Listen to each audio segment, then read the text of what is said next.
شہروں کی گہما گہمی سے دور انہی میدانوں اور پہاڑوں میں عمریں گزار دیتے ہیں۔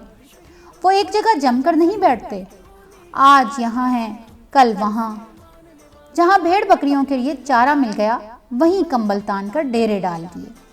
ان کے بہت سے قبیلے ہیں، ہر قبیلے کا سردار الگ ہوتا ہے اور قبیلے کے سب چھوٹے بڑے اس کے حکم پر جان قربان کر دینے کو اپنا فرض جانتے ہیں۔ محنت مشقت کی زندگی نے ان لوگوں کے جسم لوہے کے سانچے میں ڈھال دیے ہیں۔ ان کی بہادری اور جھالے پن کا یہ حال ہے کہ آگ کے دریا میں کود پڑنا اور پہاڑ سے ٹکرا جانا ان کے نزدیک ہنسی کھیل ہے۔ آج اگرچہ ترکستان کی حالت اچھی نہیں، اس کے کئی ٹکڑے ہو گئے ہیں، ایک حصہ روس کے قبضے میں ہے، ایک حصے پر چین حکومت کر رہا ہے اور تھوڑا سا علاقہ افغانستان کے ماتحت ہے، لیکن پرانے زمانے میں اس ملک کے لوگوں نے بڑی سلطنتیں قائم کر رکھی تھیں۔ بابر اور اس کے بیٹے پوتے جو کئی سو سال ہندوستان پر حکومت کر گئے اسی نسل سے تھے، اور جن دلاوروں نے ترکی کے نام سے یورپ میں ایک سلطنت قائم کر رکھی ہے وہ بھی قوم کے ترک اور انہی لوگوں کے بھائی بند ہیں۔ آج ہم ان ترکوں کا حال سناتے ہیں جو ترکستان سے جا کر یورپ میں آباد ہو گئے اور آج تک اس سرزمین میں قدم جمائے کھڑے ہیں۔ کوئی 900 سال ہوئے ترک قبیلے اپنے باپ دادا کے وطن سے تلواریں مارتے نکلے اور جگہ جگہ اپنی حکومتیں قائم کر لیں۔ اس واقعے کو تھوڑے ہی دن ہوئے تھے کہ مغلوں نے، جن کا ملک ترکستان کی سرحد سے ملا ہوا تھا، اپنے ملک سے قدم باہر نکالا اور دیکھتے ہی دیکھتے سارے ایشیا پر چھا گئے۔ ترک تو اسلام کی روشنی سے دلوں کو نورانی کر چکے تھے، مگر مغلوں کے سینے اس نور سے ابھی خالی تھے۔ وہ ابھی تک اپنے باپ دادا کی رسم و ریتوں کو مانتے اور دیوتاؤں کی پوجا کرتے۔ غز قبیلہ بھی تھا۔ یہ لوگ ترکستان سے چل کر کچھ دن خراسان میں اٹکے، مگر جب مغلوں نے وہاں بھی چین نہ لینے دیا تو پچھم کی طرف ہٹے اور دریائے فرات کے کنارے بڑھتے چلے گئے۔ کچھ لوگ تو راستے میں اتر گئے، کچھ آگے بڑھے اور طرح طرح کی سختیاں جھیلتے، مصیبتیں اٹھاتے ایشیائی کوچک کے اس حصے میں جا پہنچے جسے اناطولیہ کہتے ہیں۔ یہاں پہنچتے پہنچتے قبیلے میں کوئی 1000-1200 آدمی رہ گئے۔ ان میں بھی صرف 400 سوار لڑنے بھڑنے کے قابل تھے، باقی کچھ بوڑھے تھے، کچھ بچے اور کچھ عورتیں۔ اس لٹے ہوئے قافلے کا سردار ارطغرل بڑا بہادر شخص تھا۔ اس کا قد لمبا، چوڑا چکلا سینہ، بڑے بڑے ہاتھ پاؤں، گورا رنگ۔ ایشیائی کوچک کی سرحد پر پہنچ کر ارطغرل کو اپنا وطن یاد آ گیا، کیونکہ یہاں ترکستان کی جھلک سی نظر آتی تھی۔ پلٹ کر دیکھا تو افق پر دھند کی سفید چادر کے سوا کچھ نظر نہ آیا۔ جی میں کہا کہ اگرچہ ترکستان یہاں سے ہزاروں کوسوں کا پلہ ہے، اڑ کے بھی جائیں تو نہ پہنچ سکیں، مگر خدا کا شکر ہے کہ دشمنوں سے نجات پائی، زندگی رہی تو بدلے کا موقع بھی ہاتھ آ جائے گا۔ ارطغرل کو اناطولیہ میں سفر کرتے کئی دن ہو گئے، اگرچہ ہر منزل پر پہنچ کر یہی جی چاہتا تھا کہ یہیں اتر پڑیں، مگر یہ خیال کھینچے لیے جاتا تھا کہ کسی طرح یہاں کے بادشاہ کے دربار میں پہنچنا چاہیے۔ وہ آخر سلجوق نسل کا ترک اور اپنا بھائی بند ہے، شاید اس کے دربار میں پہنچ کر دل کے حوصلے نکالنے کا موقع ملے۔ ایک دن یہ بے وطن ایک درے میں سے گزر رہے تھے، ارد گرد پہاڑیاں تھیں، بیچ میں ایک چھوٹا سا راستہ جس میں صرف 2 سوار پہلو بہ پہلو گزر سکتے تھے۔ آگے آگے ارطغرل تھا، پیچھے پیچھے اس کے جانباز ساتھی، گلے میں ترکش اور پیٹھ پر ڈھالیں ڈالے، ایک ہاتھ میں نیزہ اور دوسری میں لگام سنبھالے چلے آتے تھے۔ ایک لین ڈوری کے بیچوں بیچ عورتیں اور بچے تھے۔ کبھی کسی عورت یا بوڑھے کے گھوڑے کی زین کھسک جاتی تو ایک سوار گھوڑا مار آگے آتا، اسے اتار کر گھوڑے کے تنگ کو کس کر باندھ دیتا اور گھوڑے پر سوار کر کے 2 قدم ان کے ساتھ چلتا، پھر گھوڑے کو پھرا کے اپنی جگہ چلاتا۔ جب کبھی کوئی ایسا واقعہ پیش آتا، سارے لوگ تھوڑی دیر کے لیے گھوڑوں کی باگیں روک لیتے۔ ان سب کے پیچھے خچروں پر خیمے لدے ہوئے تھے، ان کے پیچھے بھیڑ بکریوں کا ایک گلہ، جس کی دیکھ بھال کے لیے 10-12 سواروں کا ایک چھوٹا سا دستہ مقرر تھا۔ اس وقت اچھا خاصا دن چڑھ آیا تھا اور ہوا گرم ہو چلی تھی۔ ایکا ایکی ارطغرل کے اصیل گھوڑے نے کان کھڑے کر لیے اور ہنہنانے لگا۔ ارطغرل نے باگ روک لی اور اس کے رکتے ہی سارا قافلہ ہی رک گیا۔ اب جو ارطغرل نے کان لگا کر سنا تو ہلکا سا شور سنائی دیا، ایسا معلوم ہوتا تھا کہیں بہت دور دریا کی لہریں چٹانوں سے سر پٹک رہی ہیں۔ اس نے گھوڑے کو ذرا تیز کیا۔ جوں جوں آگے بڑھتا گیا شور زیادہ اونچا اور صاف ہوتا گیا۔ ایک جگہ پہنچ کر ارطغرل نے اپنے ساتھیوں پر نظر ڈالی۔ ان میں سے ایک بوڑھا آدمی جس کے چہرے سے معلوم ہوتا تھا کہ مدتوں بیمار رہا ہے، جسم میں لہو کی ایک بوند بھی باقی نہیں، آگے بڑھا اور کہنے لگا، کچھ سمجھ میں آیا یہ شور کیسا ہے؟ ارطغرل نے جواب دیا، میں تو ابھی تک کچھ نہیں سمجھ سکا۔ بڈھے نے سر اونچا کر کے کہا، میرے خیال میں پاس ہی لڑائی ہو رہی ہے، آگے بڑھیے، چلیے آپ کو معلوم ہو جائے گا کہ کیا معاملہ ہے۔ کچھ دور جا کر درہ ختم ہوتا تھا، یہاں سے آگے اتار تھا اور ایک چھوٹی سی پگڈنڈی جھاڑیوں میں سے گزرتی ہوئی نیچے ایک وادی میں جا پہنچتی تھی۔ یہاں انہوں نے دیکھا کہ وادی میں جہاں تک نظر کام کرتی ہے تلوار چل رہی ہے اور گھوڑوں کے ہنہنانے، تلواروں کی جھنکار اور لڑنے والوں کے نعروں سے آس پاس کی پہاڑیاں بار بار گونج اٹھتی ہیں۔ ارطغرل کی سمجھ میں یہ بات تو نہ آئی کہ یہ لوگ کون ہیں اور آپس میں کیوں لڑ رہے ہیں، لیکن اس نے پہلی ہی نظر میں اتنا جان لیا کہ لڑائی برابر کی نہیں، دوپہر ڈھلتے ہار جیت کا فیصلہ ہو جائے گا۔ دونوں لشکروں میں سے ایک کا رخ پچھم کی طرف تھا، دوسرے کا پورب کی طرف۔ جو لشکر پورب سے پچھم کو بڑھ رہا تھا وہ گنتی میں زیادہ تھا، اس کے گھوڑے زیادہ مضبوط، سپاہی زیادہ طاقتور تھے۔ اس کے علاوہ سورج اس کے پیچھے اور دشمن کے بالکل سامنے تھا۔ اس نے 2-3 حملے ایسے کیے کہ دشمن کی صفیں ٹوٹنے لگیں اور ارطغرل کو ایسا معلوم ہوا کہ 2-3 حملوں میں لڑائی دو ٹوک ہو جائے گی۔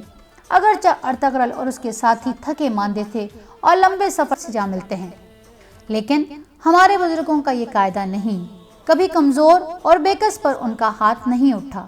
مردانگی اور شجاعت کا قانون جو ہماری تمہاری رگوں میں رچا اور بسا ہوا ہے یہی کہتا ہے کہ اس جنگ میں کمزور کو طاقتور سے بچائیں۔ دیکھو دشمن کس طرح سمٹ کر بڑھا ہے، صفوں میں کرنا پھنک رہی ہے، ترہی کی آواز سے دلوں میں شجاعت کے ولولے جاگ اٹھے ہیں۔ آؤ ایک دفعہ باغ اٹھائیں اور دشمن پر مل کر جا پڑیں۔ اس قافلے میں جو لوگ لڑنے بھڑنے کے قابل تھے سب گھوڑے کدا کے ارطغرل کی پشت پر آ جمے۔ کچھ لوگوں کو عورتوں، بچوں اور بوڑھوں کی حفاظت کے لیے وہیں چھوڑا۔ پھر ایک ساتھ سب نے باغیں اٹھائیں اور ارطغرل انہیں ایک لمبا چکر دے کر طاقتور فوج کے پہلو پر بجلی کی طرح جا گرا۔ اگرچہ بہادر ترکوں کی تلواریں مدت سے نیام میں تھیں، لیکن جب انہیں نکالا گیا تو ایسا معلوم ہوتا تھا کہ شعلے بھڑک رہے ہیں اور جس طرف بڑھتے ہیں سب کچھ جلا کر بھسم کر ڈالتے ہیں۔ یہ حملہ ایسا اچانک تھا کہ دشمن کا لشکر جو سیلاب کی طرح برابر بڑھا چلا جا رہا تھا ایک ہی رک گیا۔ کچھ سمجھ نہ آتا تھا یہ آفت کہاں سے آئی۔ سوچتا تھا کہ آگے بڑھوں یا پیچھے ہٹوں، بس یہ رکنا غضب ہو گیا۔ ہارنے والوں نے جن کے قدم اکھڑنے تھے تھوڑی ہی کسر باقی رہ گئی تھی۔ جب ایک چھوٹے سے دستے کو یوں حملہ کرتے دیکھا اور دشمن کو گھبرایا ہوا پایا تو انہوں نے سمجھا کہ ہماری مدد کو فرشتے آسمان سے اتر آئے ہیں۔ اس خیال کے آتے ہی ٹوٹی ہوئی ہمتیں بند گئیں اور وہ پھریروں، کوتانوں، جنگی تنبور گڑگڑاتے اس طرح آگے بڑھے کہ دشمن کی صفیں ٹوٹنے لگیں۔ دشمن کی فوج انگنت تھی۔ ارطغرل اور اس کے ساتھی اس طرح بہتے چلے جاتے تھے جس طرح دریا کا دھارا پتھروں اور کنکروں کو بہائے چلے جاتا ہے۔ وہ اس فوج کی موجوں میں ڈوب ڈوب کر ابھرے اور بار بار صفیں الٹ کر رکھ دیں۔ اب دشمن پر دو طرفہ ایسا دباؤ پڑا کہ اس کے قدم اکھڑنے لگے۔ جو سردار بڑی بہادری سے قدم جمائے کھڑے تھے انہوں نے جب دیکھا کہ آس پاس لاشیں ہی لاشیں نظر آتی ہیں اور دو طرف سے لشکر بڑھ رہا ہے تو وہ ہمت ہار گئے اور اس طرح سر پر پاؤں رکھ کر بھاگے کہ پیچھے پلٹ کر نہ دیکھا۔ افسروں کو بھاگتے دیکھ کر سپاہی بھی جی چھوڑ بیٹھے اور جدھر کسی کا منہ اٹھا بھاگ نکلا۔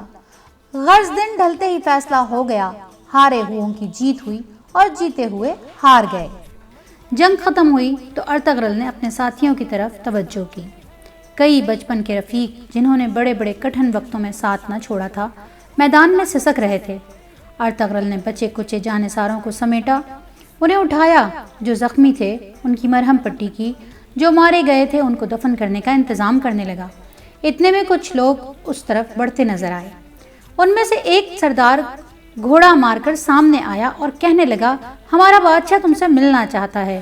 کیونکہ آج کی جنگ تمہاری ہی وجہ سے سر ہوئی۔ ہماری سمجھ میں ابھی تک یہ بات نہیں آئی کہ تم کون لوگ ہو اور یہاں کیوں کر آئے ہو، اور تم نے ہماری مدد کیوں کی۔ سچ تو یہ ہے کہ سب اب تک تمہیں فرشتے سمجھے ہوئے تھے، لیکن جب ہم نے تمہیں اپنے ساتھیوں کے لاشیں اٹھاتے اور زخمیوں کی دیکھ بھال کرتے ہوئے دیکھا تو سمجھا کہ تم فرشتے نہیں بلکہ ہماری ہی طرح انسان ہو۔ ارطغرل نے اپنا نام بتایا اور کہا، میں ترکوں کے غز قبیلے کا سردار ہوں۔ مغلوں نے ہمیں اپنے وطن سے نکال دیا۔ جب کہیں سر چھپانے کا آسرا نہ ملا تو ہم اس ملک میں چلے آئے، لیکن مجھے ابھی تک یہ معلوم نہیں ہوا کہ تم کون لوگ ہو، تمہارے بادشاہ کا کیا نام ہے، اور جن لوگوں نے تم پر حملہ کیا وہ کون تھے۔ وہ سردار بڑے تعجب سے کہنے لگا، ہیں کیا سچ مچ تمہیں اتنا بھی معلوم نہیں؟ ہم سب تمہاری طرح ترک ہیں۔ ہمارا بادشاہ علاؤالدین قیقباد سلجوقی خاندان کے ترک بادشاہوں کی نسل سے ہے، جنہوں نے ایک زمانے میں ترکستان سے سمندر کے کنارے تک سارے ملک پر قبضہ کر لیا تھا، اور یہ لوگ مغل تھے جو دوسرے اسلامی ملکوں کو تباہ کر کے ہمارے ملک پر چڑھائے تھے۔ یہ کہہ کر وہ سردار ارطغرل کو اپنے بادشاہ کے پاس لے گیا۔